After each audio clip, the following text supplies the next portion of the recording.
Esto es un poco el resumen de la charla que voy a daros hoy. Son las pautas. Os voy a decir un poco quién soy yo, un poco la introducción de qué va la charla de hoy, un poco la metodología que usamos, unas vulnerabilidades que encontramos, un poco de conclusión y luego unas preguntas.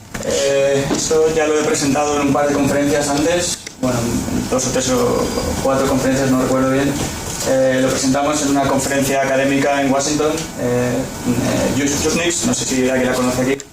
Es un poco menos hacking, pero también es bastante puntera en el sentido de informática, de seguridad. Y luego lo presentamos también en otra charla, a la vez que Black Hat, en Las Vegas, alternativa, Besides Vegas. Y luego lo presento también en Luxemburgo y en Lala con José Selvi también. Hay un paper científico que cuenta un poco más teórico todo el proceso que hicimos de ingeniería inversa en routers. Si alguien está interesado, es el mismo nombre de la charla. La charla está en nombre en inglés. Bueno, ¿quién soy yo? Yo soy un estudiante de la Universidad Politécnica de Valencia. Me fui a Holanda a hacer un máster. Hice allí mi tesis del bachelor y luego hice un máster, el Kerkhoff Institute, en una universidad llamada Radboud, en Nijmegen. Hice mis prácticas del máster en un protocolo inalámbrico para SCADA, dispositivos SCADA. Y básicamente lo que tenía que hacer es lo mismo que hice en lo que voy a contaros ahora, que es de coger un router y extraer las claves, o el algoritmo que genera las claves. Pues me propusieron un poco el mismo challenge, pero un poco más a nivel profesional. Trabajo en Risure, una empresa holandesa, está basada también en San Francisco y en Delft. Básicamente lo que hago yo es analizo cualquier tipo de embebidos. Estoy principalmente trabajando con PayTV, o sea, cualquier cosa de decodificadores de televisión digital. Estoy también haciendo smart meters, gas meters, electricity meters, todo el tema de dispositivos que tienen que ser seguros antes de que salgan al mercado. Los tenemos que evaluar para que luego no pasen las cosas que pasen. Ahora estoy empezando con TEs, que son Trusted Execution Environments. No sé si sabéis lo que son TPMs. Es una especie de dispositivo hardware que tiene unas capacidades de key storage, que puedes almacenar claves y supuestamente es seguro. Ahora está de moda el hacerlo en software y estoy empezando en ese mundo. Tengo un blog, está alojado en la Universidad Politécnica, no lo actualizo mucho, pero hay algo ahí. Mis compañeros, mi supervisor en la izquierda, Robert Dool, que habéis trabajado con RFID, este hombre ha hecho un montón de investigación. Es desarrollador en libNFC, que es una suite para trabajar con tarjetas SmartCard. Tiene un montón de papers relacionados con todo tema que es inalámbrico, MyFair, iClass, HiTag, cualquier cosa. Este hombre lo ha roto, bastante bueno. A la mano derecha tenemos mi compañero de máster. Él ha sacado hace poco un ataque en las nuevas MyFair que habían parcheado el Random Number Generator, que estuvieron rotas en 2008 y luego, por ejemplo, en Holanda todo el sistema de RFID ahora mismo está completamente roto. ¿De qué va la charla? Bueno, la charla que voy a contar un poco hoy es si veis, por ejemplo, es una típica etiqueta que cuando tú contratas un router, un ADSL en tu casa, te dan un router y ese router tiene una clave por defecto que tú no sabes si es aleatoria o no es aleatoria, cómo esa clave se genera.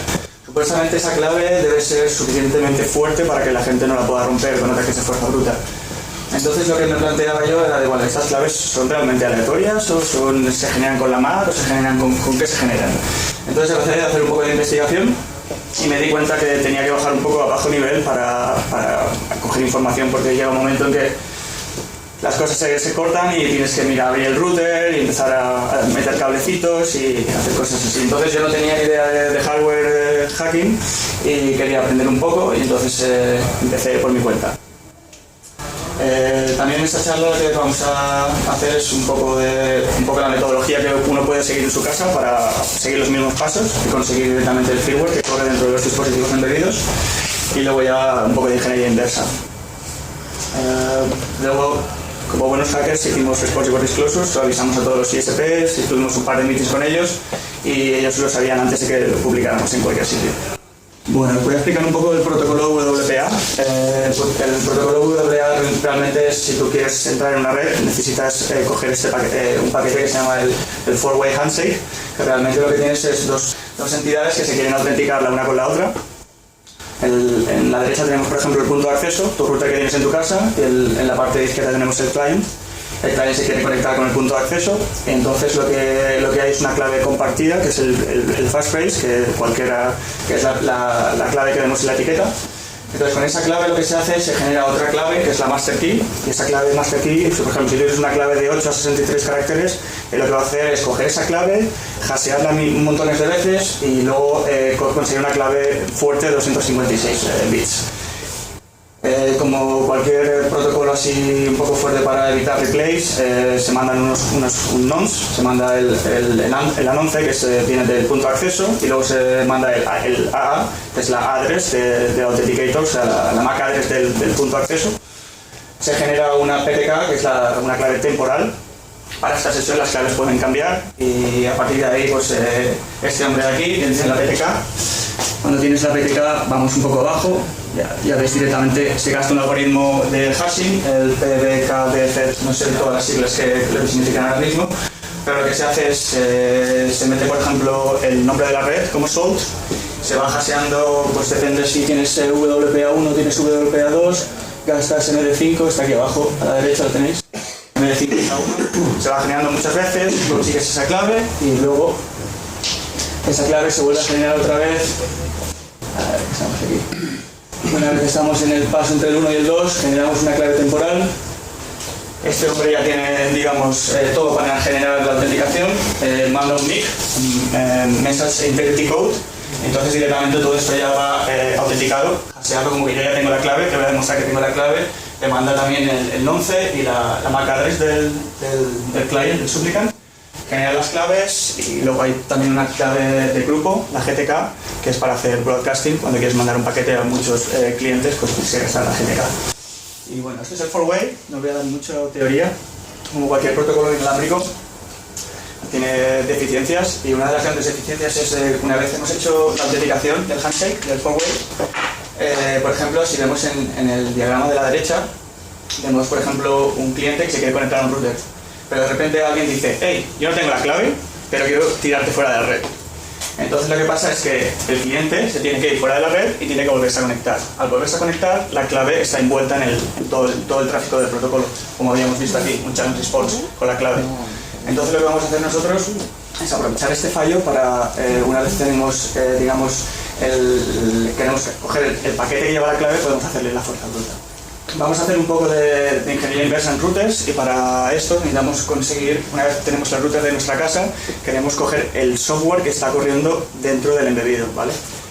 Para hacer eso pues hay muchas maneras que las vamos a ver ahora con la metodología, y básicamente esto es como una especie de memoria que tienes, y tienes directamente offsets, y tienes ahí un bootloader, tienes un kernel, tienes el código que está corriendo. Luego hay non-volatile RAM, que es los datos que cuando apagas siguen allí, siguen estando, no son volátiles. Y ahí, por ejemplo, hay muchas veces tiene la MAC, el número de serie, la clave que realmente es la que estamos buscando. Yo no sé, hace 5 o 6 años cómo hacían ingeniería inversa, porque yo estaba usando, por ejemplo, Bingwalk, es un programa así también de analizar firmas. Y imagino que antes esto sería a mano, bastante fácil de usar, bastante automatizado. Una vez tienes el volcado del firmware que está corriendo en el router, puedes desempaquetarlo y tener el sistema de archivos y empezar a hacer ingeniería inversa. Está bastante chulo. He gastado, por ejemplo, las herramientas que he gastado ha sido el Disassembler IDAPRO, y sobre todo para arquitectura MIPS, que es lo que realmente casi todos los routers corren. Y luego, por ejemplo, también he gastado QEMU. QEMU es un emulador de arquitecturas. Puedes emular ARM, puedes emular MIPS, Spark, cualquier arquitectura que quieras. Bueno, lo primero que hay que hacer es obtener el firmware, y para obtener el firmware hemos distinguido 4 puntos. Intentamos mirar si está online. Si no está online, pues ya tenemos que explotar alguna vulnerabilidad. Hay remote code execution, command injection, overflows, cualquier cosa que se os ocurra. Esto es totalmente libre, tú puedes hacer lo que quieras. Tú tienes que conseguir el control del router, y una vez tengas el control del router, intentar dumpear el firmware para hacer reversing. Los puertos normales que siguen corriendo en un router, siempre tenemos FTP, a veces con suerte tenemos Telnet. Siempre hay un HTTP corriendo. UPnP, DLNA están bastante de moda, casi todos los routers lo llevan y hay bastantes fallos. Y luego hay un protocolo bastante conocido, que no sé si lo conocéis, el TR69, que es para actualizar los routers. Hoy en día Antes sí que, por ejemplo, Movistar o Vodafone te daba un firmware, tú ibas a la página, te lo subías y actualizabas el router. Tenías que ser tú el que iba a la página y tenías que tener interés. Ahora tienen un protocolo que está todo automatizado y ellos actualizan cuando ellos quieren. Cuando hay una vulnerabilidad, actualizan todos los routers a la vez. El tercer paso es que si no conseguimos nada de esto, vamos a abrir el router y vamos a ir un poquito más a bajo nivel, vamos a ver JTAG y vamos a ver UART, el puerto serie de toda la vida, conectar algunos cables, y si todo esto falla, pues vamos a coger una desoldadora, vamos a desoldar el chip y vamos a añadir el chip. Bueno, ahora voy a hacer un poco el resumen. La descarga online con los ISPs no suele funcionar, como estaba diciendo. No se fían de la gente, no se fían porque saben que van a hacer ingeniería inversa. Entonces directamente no suben los firmwares online. Si los suben, como hay algunas, por ejemplo NetGear, algunas marcas de routers, muchas veces está ofuscado y tú coges el binario y no sabes qué pasa ahí, no ves nada. Entonces muchas veces no te dan el bootloader. El bootloader está corriendo en el router y directamente ellos te dan la imagen de código que va a correr dentro del router, pero no te dan el bootloader. Entonces el bootloader lo que hace es te ofusca toda la imagen que ellos suben online. Entonces tienes que tener un router físicamente en casa para dumpearte el bootloader. Luego veremos las técnicas de ofuscación, no son muy complicadas.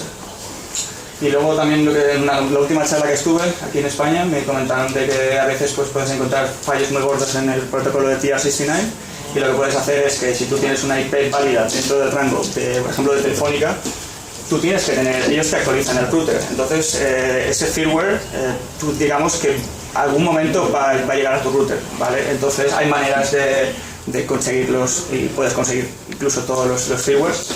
Yo lo considero ilegal, no lo he hecho, entonces directamente yo he ido un poco más a bajo nivel. Os voy a enseñar unas cuantas command injection.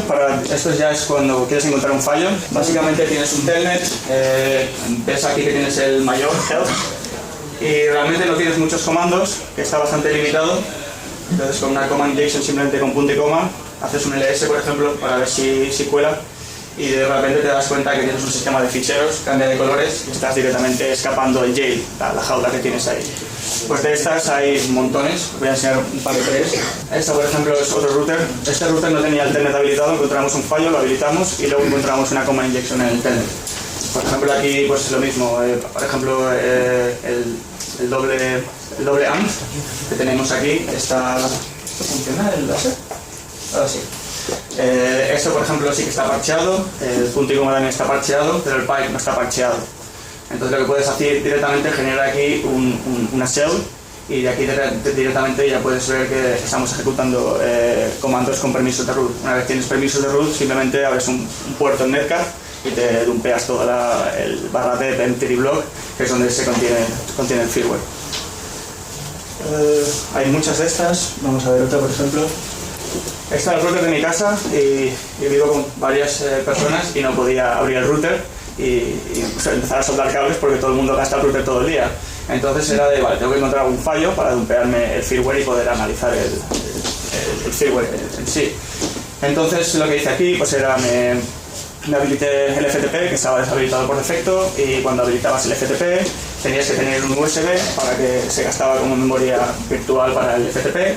Y lo que hice es, vale, pues encontré un fallo en el ping, otra vez, como no, y cuando tenía ahí lo que me metí es un VisiBox. Un VisiBox, el que no sabe lo que es una especie de framework con todos los comandos de Linux, o sea que puedes meter ahí compilado para MIPS, entonces ya puedes ejecutar. Entonces ya me ejecuté un Netcat con una shell reversa en el puerto 1337 y ya desde una shell de Linux pues ya directamente accedí al socket.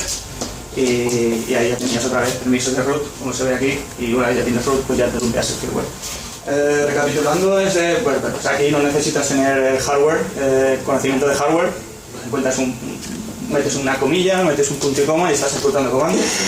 No tienes que abrir el router, está bastante bien, no necesitas soldar cables ni nada. Lo que pasa es que a veces no encuentras el fallo o te tiras 2 días y no encuentras nada y pues tienes que ir al siguiente punto. Aquí he puesto unos ejemplos de comandos, por ejemplo esto es la tabla de particiones en un embedido.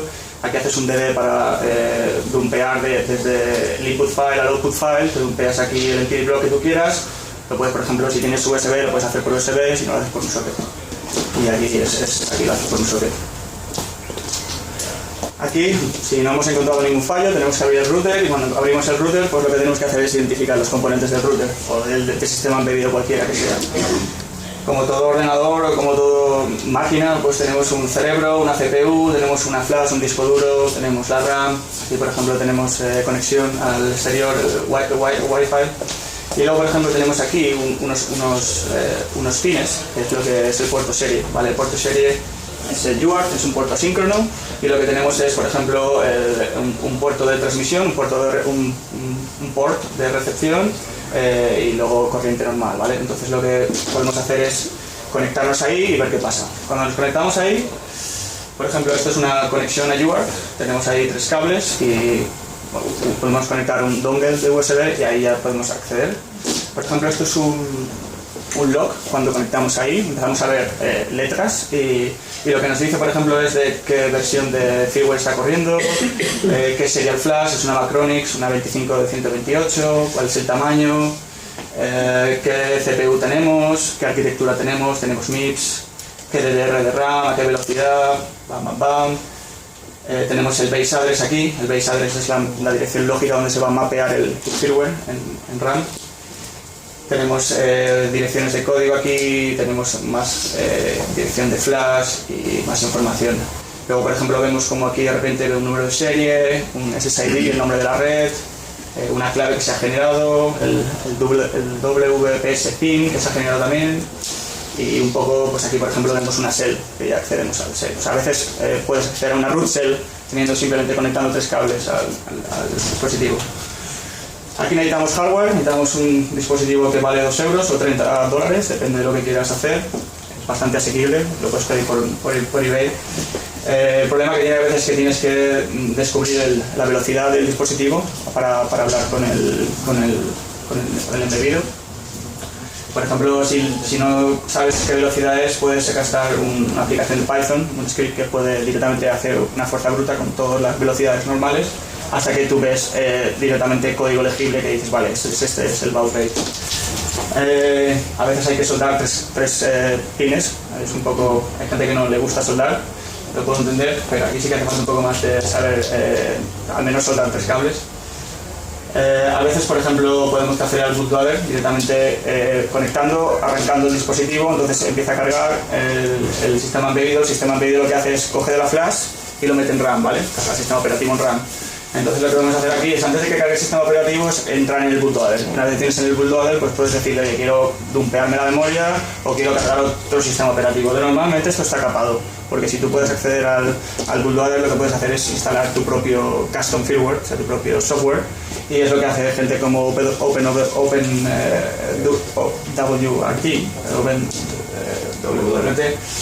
y normalmente está siempre deshabilitado. Bueno, lo que decía es que ofrece un montón de información, no siempre está abierto, a veces está con password y hay gente que hace magia con los pins y hacen bypassing del password del serial. Yo no sé cómo se hace. Si por ejemplo el UART hemos visto que tiene password, podemos acceder siempre al UART. Esto es una placa que cogimos y le soldamos, pues como veis ahí, 10 conectores o 14 conectores o 12 pines, y a la derecha conectamos el UART. Entonces son los diferentes puertos de debugging, ¿vale? El JTAG lo que haces es que estás por debajo del sistema operativo y lo que puedes hacer ahí es, quiero de esta dirección a esta dirección X número de bytes, y tú puedes empezar a leer, puedes dumpear RAM, puedes dumpear flash, puedes dumpear lo que quieras. ¿Cómo funciona JTAG? Yo he gastado OpenOCD. OpenOCD es Open On Chip Debugging, es una herramienta para hacer debugging hardware a bajo nivel. Cómo funciona esta herramienta es que tú declaras el tipo de dispositivo que tienes embebido, decir, oye, pues tengo un MIPS con tal arquitectura, que es lo que vimos por ejemplo en el puerto serie. Empiezas a conseguir información adicional del dispositivo y lo que haces es crear un socket, un socket TCP/IP, y te da un socket en el puerto 444 por defecto.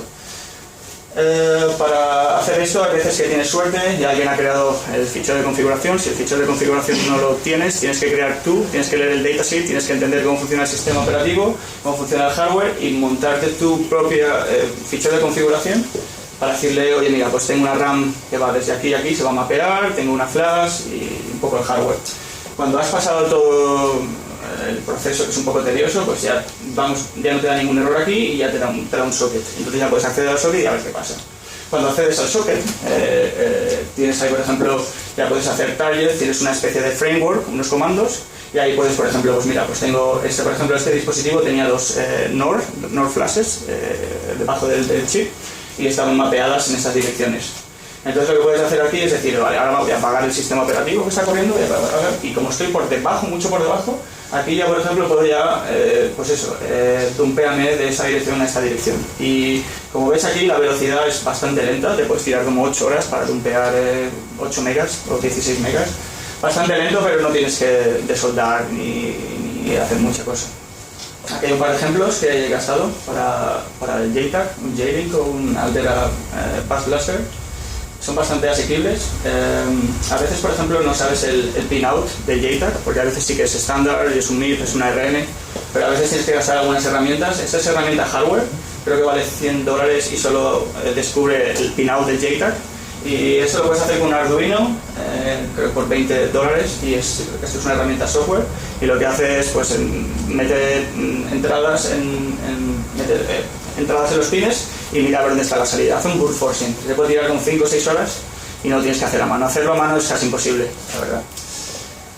Las herramientas que se pueden gastar para el JTAG, y por ejemplo un truquillo que os digo es que a veces cuando por ejemplo el firmware está ofuscado, lo que puedes hacer es esperarte a que cargue de la flash a la RAM, y una vez está cargado en la RAM puedes decirle, vale, ahora conecto JTAG, el sistema operativo sigue corriendo, hago un halt, o sea, apago el sistema operativo y luego me dumpeo toda la RAM. La RAM está en plain text, o sea, se ha hecho la desofuscación desde la RAM. Por ejemplo, tú a veces lees una RAM y la RAM está ofuscada. Entonces este truco nos ha servido para hacerlo también en discos SSD y funciona bastante bien. No siempre funciona, pero bastante asequible. Y bueno, hay veces que hay placas que no tienen JTAG. No puedes hacer el JTAG porque no tienen JTAG, solo tienen puerto serie, entonces ya te toca desoldar. A veces antes de desoldar miramos si el chip que queremos dumpear, por ejemplo, pues tiene manera de meterle unas pinzas y podemos dumpearlo. Si no tiene las pinzas, pues te toca desoldarlo, ¿vale? Como vemos aquí, bueno, aquí las fotos que he puesto ya están, aquí hacía también la pinza, pero aquí tienes que desoldar. Por ejemplo, estas son muy típicas, son unas NAND, y aquí te toca desoldar.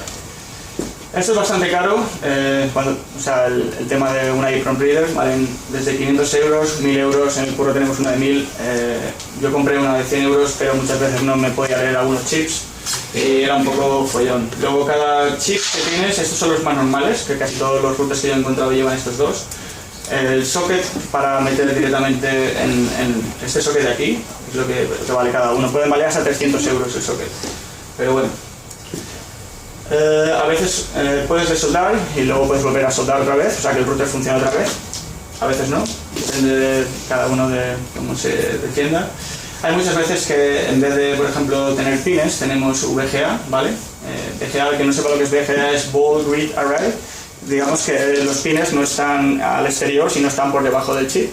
Son unas bolitas pequeñas, entonces hay que soldar luego todas las bolitas y es bastante tedioso. Yo no sé hacerlo, en el curro lo hacen. Vamos a empezar ya con las vulnerabilidades de los routers que hemos encontrado. He divulgado los nombres de los ISPs, pero hemos dicho el nombre de los manufacturers. Con Comtret, por ejemplo, aquí está con Telefónica, durante unos años estuvo produciendo routers. Lo que hicimos es habilitamos el puerto serie, soldamos unos cables y lo que hicimos es, por ejemplo, como cuando tienes un Linux, o sea, un Windows y tienes algo roto, y puedes meter por ejemplo un Linux, ¿cómo se llama?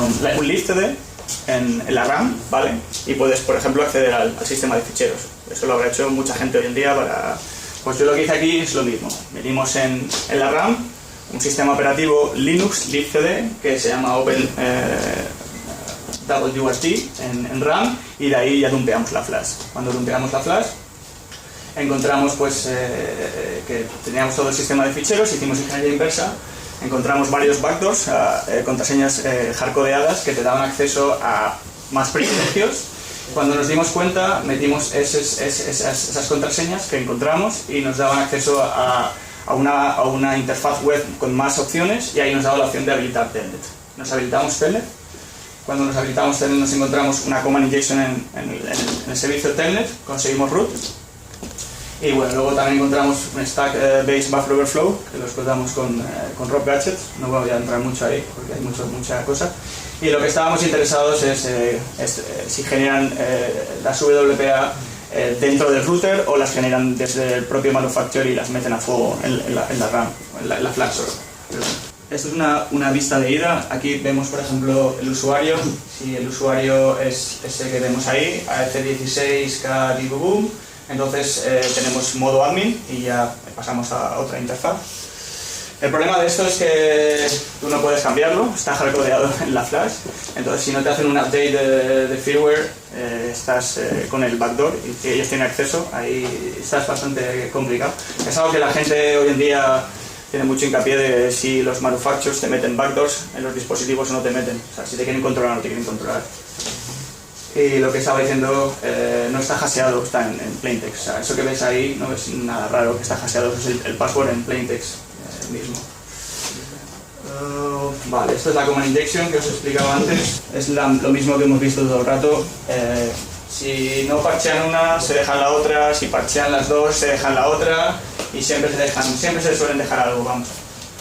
Aquí, por ejemplo, siempre podemos probar las backticks, las comillas invertidas o el pipe, las dos funcionan. Una vez entramos a la shell que encontramos del terminal que habíamos habilitado, nos dimos cuenta que había un comando que se llama md5wpa-key, ¿vale? Y ese comando te daba directamente la contraseña, ¿vale? Entonces nos hizo un poco pensar ya de, vale, están gastando md5 para generar la clave. ¿Qué es lo que entra dentro del md5 para generar la clave? Nos fuimos un poquito más para atrás y empezamos, vale, esto es el print, ¿vale? Aquí escribe la clave misma y aquí ya vimos, por ejemplo, MD5 zoom y tienes un fichero origen y una redirección a otro fichero de salida, ¿vale? El result. Entonces, nosotros lo que queríamos leer es este fichero para ver qué es la entrada al hash.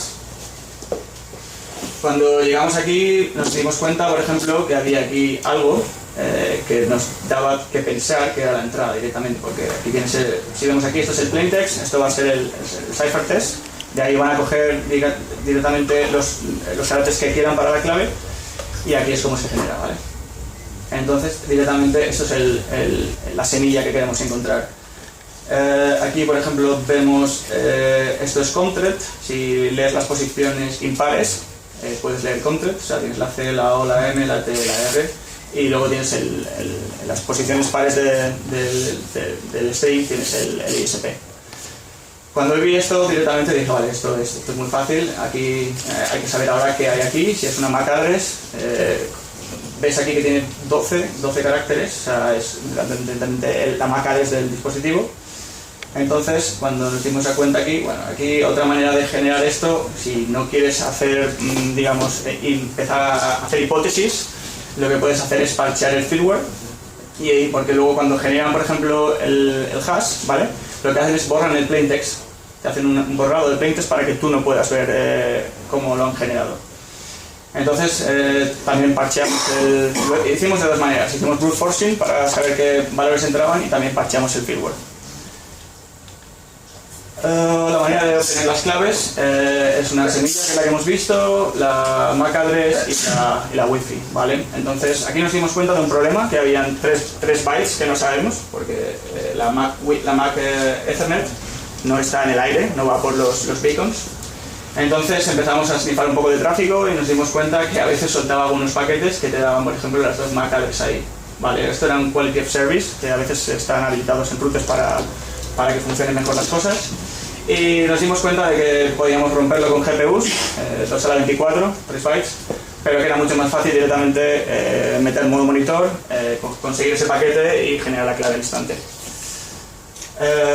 El mismo fallo lo encontré hace unos cuantos años en España, con los routers de Telefónica, y era lo mismo, era el MD5 encoder, result, y era prácticamente lo mismo. Por aquel entonces yo estaba en primero de carrera y directamente no sabía cómo liberar estas vulnerabilidades. Lo contacté con unos compañeros que tenía en Madrid y ellos se encargaron de todo y yo no quería saber nada, no me atrevía yo a luchar con Telefónica ni cosas de estas, vamos. Pero si te das cuenta, bueno, ellos tenían otro fallo aquí porque ellos no borraban la semilla, entonces lo que hice es que lo encontré directamente y lo encontré de una manera bastante sencilla, una command injection casi tampoco es, generabas una shell De aquí vemos que tenemos ya acceso a root. Y cuando me di cuenta no tenías ls, entonces no podías navegar por el sistema de ficheros. Entonces lo que te puedes hacer es un ls casero, ¿vale? Tienes una variable y vas haciendo un eco de esa variable, entonces te vas moviendo por el sistema de ficheros. Esto es una pregunta de Google, que si vas a hacer una entrevista a veces te hacen esta pregunta, o digo pues si alguien está interesado. Una pregunta de Google, de una de las cuantas. Y nada, era lo mismo. Estos son otros routers muy usados en Holanda, Sycom, no sé si aquí hay algunos. Aquí encontramos también, bueno, estos son, cuando empezamos, a los 2 meses de que empezamos, empezaron a publicar gente que había encontrado ya fallos, entonces no le prestamos mucha atención tampoco a estos, pero por ejemplo también encontraron backdoors, encontraron cómo generar las claves, cómo ofuscaban los freewares y más fallos de web. Nuestros findings, nuestros descubrimientos, otra vez cómo se generan las claves para estos routers, para esta gama de routers. Confirmamos que toda esta gama de routers estaban afectadas por el fallo anterior y encontramos que esta gama de routers casaban el mismo algoritmo pero con una pequeña diferencia. Y realmente afecta al 90% de la gama de routers y solo la MAC se necesita para generar. Una vez conseguíamos el freeware, lo cargábamos en el disassemble de ida y ya empezábamos a ver, por ejemplo, lo primero es que no está stripeado, no han quitado los símbolos, entonces es súper fácil seguir de, vale, genérame una clave WPA a partir de la MAC, o créame el pin code de WPS a partir de la LAN MAC, o sea que es bastante obvio lo que tienes que hacer. Eso era directamente cuando encontramos el otro algoritmo. Tenías aquí un new generate WPA aquí y tenías aquí una especie de ristra de números, que es lo que gastan para hacer la conversión. Cuando tienen un número, gastan esto como índices y empiezan a generar las claves. Alrededor de 40 modelos estaban todos afectados con el mismo fallo. Esto no se ve mucho, este es el algoritmo anterior. No se ve mucho. Bueno, aquí si veis lo que hay son unos magics, unos números, unos D-words, y con esos D-words lo que se van haciendo son operaciones básicas de XOR, ANDs y desplazamientos izquierdas, desplazamientos derechas. El otro firmware que hicimos reversing, lo que nos encontramos era un binario que estaba stripeado y el binario en sí se llamaba auto WPA, nos daba un poco hincapié a decir, vale, esto va a generar las claves. Empezamos a ver que todo era en relación a las claves, a la MAC. Entonces, como lo que os decía, podemos gastar QEMU. QEMU puede emular un binario de diferentes arquitecturas. Entonces, lo que puedes hacer es gastar csroot. Csroot es que te mete en una jaula. Entonces, lo que puedes hacer es, lo que quieres hacer es, porque tú cuando tienes un binario, ese binario tiene unas librerías atachadas al binario. Entonces, si tú quieres correr ese binario con QEMU, tienes que meter las librerías en tu barra lib de Linux. Pero si gastas un csroot, lo que haces es una jaula. Entonces, en vez de buscar en tu directorio de librerías de Linux, las va a buscar directamente aquí. Y aquí, por ejemplo, estoy en la raíz de todo el sistema de ficheros que quiero hacer reversing. Aquí tengo el binario. Entonces aquí directamente te carga las 7-8 librerías que pueden necesitar el binario. Cuando corríamos el binario nos dimos cuenta de que podíamos generar la clave, pero no sabíamos que se generaba la clave. Al binario estar stripeado no sabemos que está gastando MD5. Entonces aquí cometí un fallo y empecé a hacer el reversing de todo el MD5, del algoritmo entero. Me tiré como 4 o 5 días y al final lo conseguí y luego me di cuenta de que, vale, aprendí que a veces hay unas constantes en el MD5 que se generan para inicializar todos los registros. No lo sabía y al final lo saqué también igual, pero bueno, al final pues en vez de tener un algoritmo así como tenemos aquí, pues directamente ya puedes gastar la librería de Hasheap y generar un MD5. Solo la MAC-addr se usa, o sea que es se puede generar directamente. Nos dimos cuenta también que el WPS se generaba por la MAC, no le dimos mucha atención porque ya encontramos un montón de fallos y ya lo habían tocado. Luego nos vamos a otra gama de routers, es Thomson, bastante conocido. No sé si alguien sabe que en 2008 hubo los SpeedTouch. Se encontraban el mismo fallo se encontró en todo el mundo, entonces había un montón de routers y hoy en día pues, hemos encontrado el mismo fallo y nos dimos cuenta aquí cuando conseguimos el firmware. este firmware lo dumpeamos de la flash, traímos la memoria. Este estaba todo stripeado, o sea, no sabemos los símbolos, no sabemos cómo se llaman las funciones, no tenemos ni idea de qué hay ahí, pero sí que nos empezamos a dar cuenta, bueno, aquí empezamos a renombrar las funciones y nos empezamos a dar cuenta de que aquí empezaban a generar los nombres de las redes, ¿vale? Como por ejemplo, vemos aquí Thomson y un formato con 7 dígitos, ¿vale? Entonces nos empezamos a dar cuenta de, vale, van a generar aquí también las claves.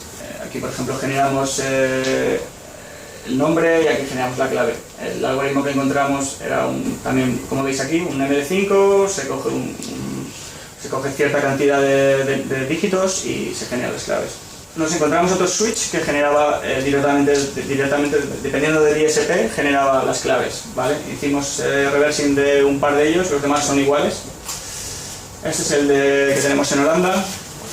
Hicimos completamente el reversing de todo el algoritmo, nos dimos cuenta de que había una clave que se generaba, hace 2 años se generaba con un SID oculto y era un fallo de seguridad porque la gente podía, de esa red oculta, podía acceder a la red normal. Luego lo deshabilitaron, pero nos dimos cuenta de que ahí estaban generando también las claves. Al principio, cuando coges código máquina, no sabes qué significa y tú lo que haces es lo pasas directamente a Python o a C, lo que quieras, lo que más te sea cómodo. Entonces esto es un commit que hicimos en el repositorio que teníamos y, por ejemplo, el rojo es la versión antigua y aquí es la versión nueva que hicimos. Es que a veces desplazar a la izquierda y multiplicar por ese número significa dividir por 3 o dividir por 13 y son optimizaciones del compilador. Más países, como veis aquí, siempre es el MD5, el modelo, algunos símbolos extraños y el número de serie. El número de serie, si no sabéis, siempre es consecutivo y son números, bastante fácil de adivinar. Aquí, por ejemplo, ya nos dimos cuenta de que ya no íbamos a reversear todo el MD5 y ya podíamos gastar constantes. Cuando veamos estas constantes sabemos que están gastando un algoritmo de hashing. En este caso nos dimos cuenta que era MD5, empiezas a renombrar MD5 y empiezas a seguir. Otro país, modelo, ISP, número de serie. No hemos liberado nada de ningún ISP, simplemente hemos dicho que son fáciles de calcular. Más modelos, más países y más países. Para aquí lo que hicimos es dumpeamos el firmware y lo que hicimos es creamos un código en C, que ese código en C te hacía un memap, o sea, te mapeaba en memoria el firmware que habíamos obtenido y hacíamos un jump directamente a la función que generaba la clave PSK. Una vez tienes ese código en C, lo que haces es compilarlo para MIPS. Entonces, cuando lo tienes compilado para MIPS, lo puedes emular con el QEMU que te estaba enseñando antes, y cuando lo puedes emular y es tu propia arquitectura, pues ya tacharlo a un debugger. Entonces ya empezamos a meter breakpoints en IDA y a seguir directamente cómo funcionaba. El tema para sacar la contraseña, pues va por el número de serie, tú puedes generar todos, con el número de serie se genera también el SID y la clave, ¿vale? Entonces puedes generar el SSID, el SSID es público, entonces tú puedes ver si es el que a ti te interesa, y si es el que a ti te interesa, generas la clave WPA, y luego, pues lo que explicaba, coges el paquete de autenticación y puedes hacer brute forcing. Es bastante fácil de hacer. Otros routers, Arcadian, creo que Orange en España gasta Arcadian. Este es un algoritmo de hace unos años que la gente de seguridad wireless lo encontró, y eso era un firmware que estaba online, que lo habían subido online, y hacías un XOR con FF y conseguías todo eso en plaintext. El algoritmo simplemente gasta la M de MAC address y el número de serie. Esto te indica, es el serial en la posición 6 y es la MAC address en la posición 10, ¿vale? Tenemos del 0 al 12 en la MAC address y simplemente te hacen sumas, te coge solo un nivel, o sea, un dígito, y luego ya te hace XOR. Esto es muy importante, siempre hay que contactar con los ISPs o con la entidad que se ha encontrado el fallo y darles un tiempo. En hardware son 6 meses, o sea, nosotros encontramos los fallos, contactamos, y desde 2014 hasta casi estamos en 2016, hay un tiempo para que ellos puedan mandar a los clientes, oye, mira, ha pasado esto, cambiar las claves, toma un nuevo router, y un poco de conciencia cuando encuentras fallos. Y con esto yo he acabado. Había unos algoritmos más aquí, pero conclusión es de que Security by Security no funciona, o sea, que no tener el firmware no funciona. Si tenemos Security y le restamos Obscurity, nos quedamos sin Security, no Security. Y los vendors, lo que he visto es que lo que encontré en España hace 5 años lo encontré en Holanda otra vez allí, o sea que vi que era lo mismo de lo mismo. Y bueno, que aunque esté stripeado y no tengan símbolos, un hacker o una persona con muchos conocimientos va a querer romperlo y al final con tiempo lo va a hacer. Y si los números de series van hardcodeados en la flash, ¿por qué no meten las claves también hardcodeadas en la flash, como están haciendo últimamente? Y con esto ya he acabado. Gracias.